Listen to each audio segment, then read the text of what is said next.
Elí, que ya era muy anciano, se enteró de todo lo que sus hijos le estaban haciendo al pueblo de Israel, incluso de que se acostaban con las mujeres que servían a la entrada del santuario. Les dijo: ¿por qué se comportan así? Todo el pueblo me habla de su mala conducta. No, hijos míos, no es nada bueno lo que se comenta en el pueblo del Señor. Si alguien peca contra otra persona, Dios le servirá de árbitro. Pero si peca contra el Señor, ¿quién podrá interceder por él? No obstante, ellos no le hicieron caso a la advertencia de su padre, pues la voluntad del Señor era quitarles la vida. Por su parte, el niño Samuel seguía creciendo y ganándose el aprecio del Señor y de la gente. Un hombre de Dios fue a ver a Elí y le dijo: así dice el Señor, bien sabes que yo me manifesté a tus antepasados cuando estaban en Egipto bajo el poder del faraón. De entre todas las tribus de Israel, escogí a Aarón para que fuera mi sacerdote, es decir, para que en mi presencia se acercara a mi altar, quemara el incienso y se pusiera el efod. Además, a su familia le concedí las ofrendas que los israelitas queman en mi honor. ¿Por qué pues tratan ustedes con tanto desprecio los sacrificios y ofrendas que yo he ordenado que me traigan? ¿Por qué honras a tus hijos más que a mí y los engordas con lo mejor de todas las ofrendas de mi pueblo Israel? Por cuanto has hecho esto, de ninguna manera permitiré que tus parientes me sirvan, aun cuando yo había prometido que toda tu familia, tanto tus antepasados como tus descendientes, me servirían siempre. Yo, el Señor Dios de Israel, lo afirmo. Yo honro a los que me honran y humillo a los que me desprecian. En efecto, se acerca el día en que acabaré con tu poder y con el de tu familia. Ninguno de tus descendientes llegará a viejo. Mirarás con envidia el bien que se le hará a Israel, y ninguno de tus descendientes llegará a viejo. Si permito que alguno de los tuyos continúe sirviendo en mi altar, será para empañarte de lágrimas los ojos y abatirte el alma. Todos tus descendientes morirán en la flor de la vida. Y te doy esta señal: tus 2 hijos, Ofni y Finés, morirán el mismo día. Pero yo levantaré a un sacerdote fiel que hará mi voluntad y cumplirá mis deseos. Jamás le faltará descendencia y vivirá una larga vida en presencia de mi ungido. Y los familiares tuyos que sobrevivan vendrán y de rodillas le rogarán que les regale una moneda de plata o un pedazo de pan. Le suplicarán: dame algún trabajo sacerdotal para mi sustento. Capítulo 3. Samuel, que todavía era joven, servía al Señor bajo el cuidado de Elí. En esos tiempos no era común oír palabra del Señor, ni eran frecuentes las visiones. Elí ya se estaba quedando ciego. Un día, mientras él descansaba en su habitación, Samuel dormía en el santuario donde se encontraba el arca de Dios. La lámpara de Dios todavía estaba encendida. El Señor llamó a Samuel y éste respondió: aquí estoy. Y enseguida fue corriendo a donde estaba Elí y le dijo: aquí estoy. ¿Para qué me llamó usted? Yo no te he llamado, respondió Elí. Vuelve a acostarte. Y Samuel volvió a su cama. Pero una vez más el Señor lo llamó: Samuel. Él se levantó, fue a donde estaba Elí y le dijo: aquí estoy. ¿Para qué me llamó usted? Hijo mío, respondió Elí, yo no te he llamado. Vuelve a acostarte. Samuel todavía no conocía al Señor, ni su palabra se le había revelado. Por tercera vez llamó el Señor a Samuel. Él se levantó y fue a donde estaba Elí. Aquí estoy, le dijo. ¿Para qué me llamó usted? Entonces Elí se dio cuenta de que el Señor estaba llamando al muchacho. Ve y acuéstate, le dijo Elí. Si alguien vuelve a llamarte, dile: habla, Señor, que tu siervo escucha. Así que Samuel se fue y se acostó en su cama. Entonces el Señor se le acercó y lo llamó de nuevo. Samuel, Samuel. Habla, que tu siervo escucha, respondió Samuel. Mira, le dijo el Señor, estoy por hacer en Israel algo que a todo el que lo oiga le quedará retumbando en los oídos. ese día llevaré a cabo todo lo que he anunciado en contra de Elí y su familia. Ya le dije que por la maldad de sus hijos he condenado a su familia para siempre. Él sabía que estaban blasfemando contra Dios y sin embargo no los refrenó. Por lo tanto, hago este juramento en contra de su familia. Ningún sacrificio ni ofrenda podrá expiar jamás el pecado de la familia de Elí.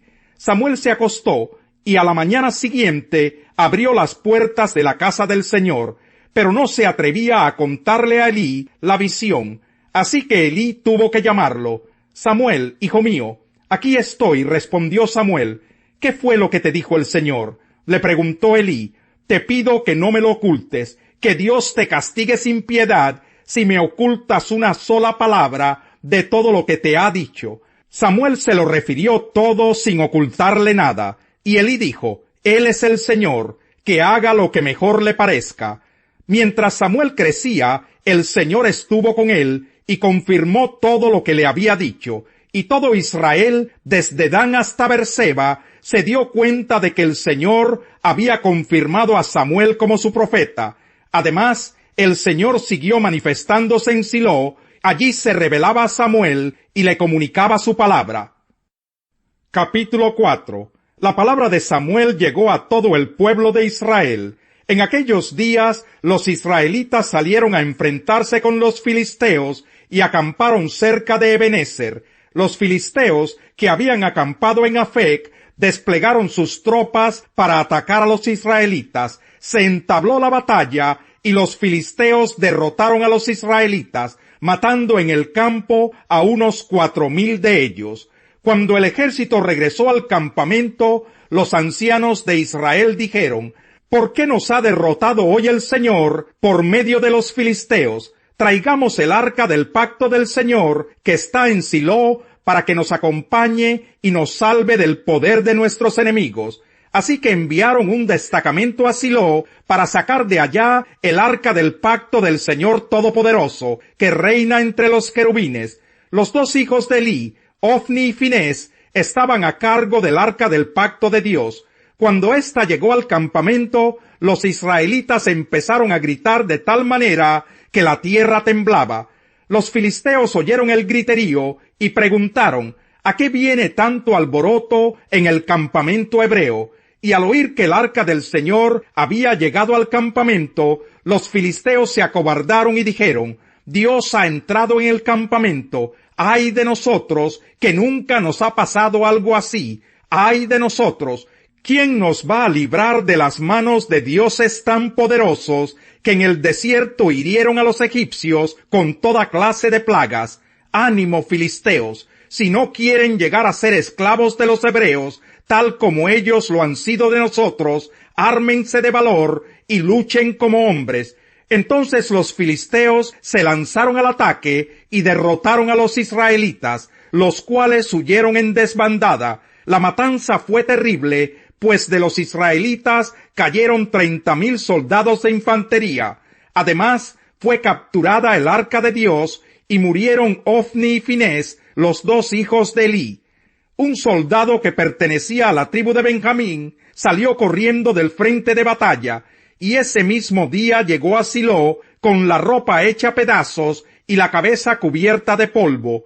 Allí se encontraba Elí, sentado en su silla y vigilando el camino, pues su corazón le temblaba solo de pensar en el arca de Dios. Cuando el soldado entró en el pueblo y contó lo que había sucedido, todos se pusieron a gritar. ¿A qué viene tanto alboroto?, preguntó Elí al oír el griterío. El hombre corrió para darle la noticia. Elí ya tenía 98 años y sus ojos ni se movían, de modo que no podía ver.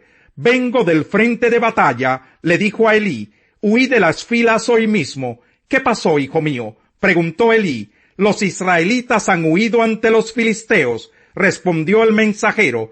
El ejército ha sufrido una derrota terrible. Además, tus dos hijos, Ofni y Finés, han muerto, y el arca de Dios ha sido capturada.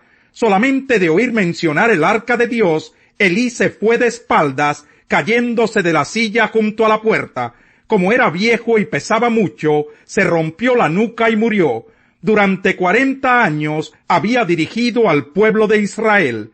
Su nuera, la esposa de Finés, estaba embarazada y próxima a dar a luz. Cuando supo que el arca de Dios había sido capturada y que tanto su suegro como su esposo habían muerto, le vinieron los dolores de parto y tuvo un alumbramiento muy difícil. Al verla agonizante, las parteras que la atendían le dijeron: «Anímate, que has dado a luz un niño». Ella no respondió, ni siquiera les hizo caso, pero por causa de la captura del arca de Dios y por la muerte de su suegro y de su esposo, le puso al niño el nombre de Icabod, para indicar que la gloria de Israel había sido desterrada. Exclamó: «Se han llevado la gloria de Israel, el arca de Dios ha sido capturada». Ciertamente les aseguro que el que oye mi palabra y cree al que me envió, tiene vida eterna y no será juzgado, sino que ha pasado de la muerte a la vida. Ciertamente les aseguro que ya viene la hora, y ha llegado ya, en que los muertos oirán la voz del Hijo de Dios, y los que la oigan vivirán. Porque así como el Padre tiene vida en sí mismo, así también ha concedido al Hijo el tener vida en sí mismo, y le ha dado autoridad para juzgar, puesto que es el Hijo del Hombre. No se asombren de esto, porque viene la hora en que todos los que están en los sepulcros oirán su voz, y saldrán de allí. Los que han hecho el bien resucitarán para tener vida, pero los que han practicado el mal resucitarán para ser juzgados. Yo no puedo hacer nada por mi propia cuenta. Juzgo solo según lo que oigo, y mi juicio es justo, pues no busco hacer mi propia voluntad, sino cumplir la voluntad del que me envió.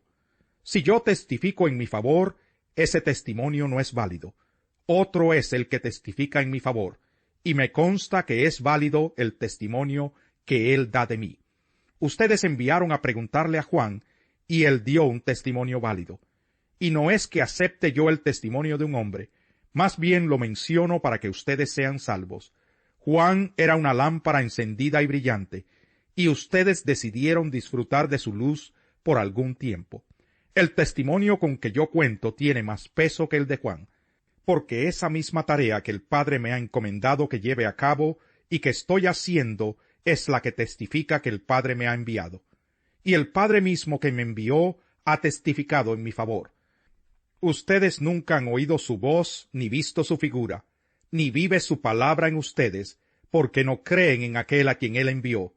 Ustedes estudian con diligencia las Escrituras, porque piensan que en ellas hallan la vida eterna, y son ellas las que dan testimonio en mi favor. Sin embargo, ustedes no quieren venir a mí para tener esa vida. La gloria humana no la acepto, pero a ustedes los conozco, y sé que no aman realmente a Dios. Yo he venido en nombre de mi Padre, y ustedes no me aceptan. Pero si otro viniera por su propia cuenta, a ese sí lo aceptarían. ¿Cómo va a ser posible que ustedes crean si unos a otros se rinden gloria, pero no buscan la gloria que viene del Dios único? Pero no piensen que yo voy a acusarlos delante del Padre. Quien los va a acusar es Moisés, en quien tienen puesta su esperanza. Si le creyeran a Moisés, me creerían a mí, porque de mí escribió él. Pero si no creen lo que él escribió, ¿cómo van a creer mis palabras? Salmo 106. Aleluya, alabado sea el Señor. Den gracias al Señor, porque Él es bueno. Su gran amor perdura para siempre. ¿Quién puede proclamar las proezas del Señor, o expresar toda su alabanza? Dichosos los que practican la justicia, y hacen siempre lo que es justo. Recuérdame, Señor, cuando te compadezcas de tu pueblo. Ven en mi ayuda el día de tu salvación. Hazme disfrutar del bienestar de tus escogidos, participar de la alegría de tu pueblo y expresar mis alabanzas con tu heredad. Hemos pecado lo mismo que nuestros padres, hemos hecho lo malo y actuado con iniquidad. Cuando nuestros padres estaban en Egipto, no tomaron en cuenta tus maravillas, no tuvieron presente tu bondad infinita, y se rebelaron junto al mar, el mar rojo. Pero Dios los salvó, haciendo honor a su nombre, para mostrar su gran poder. Reprendió al mar rojo, y éste quedó seco. Los condujo por las profundidades del mar, como si cruzaran el desierto. Los salvó del poder de sus enemigos, del poder de quienes los odiaban. Las aguas envolvieron a sus adversarios, y ninguno de estos quedó con vida. Entonces ellos creyeron en sus promesas, y le entonaron alabanza. El corazón tranquilo da vida al cuerpo, pero la envidia corroe los huesos. El que oprime al pobre ofende a su Creador, pero honra a Dios quien se apiada del necesitado.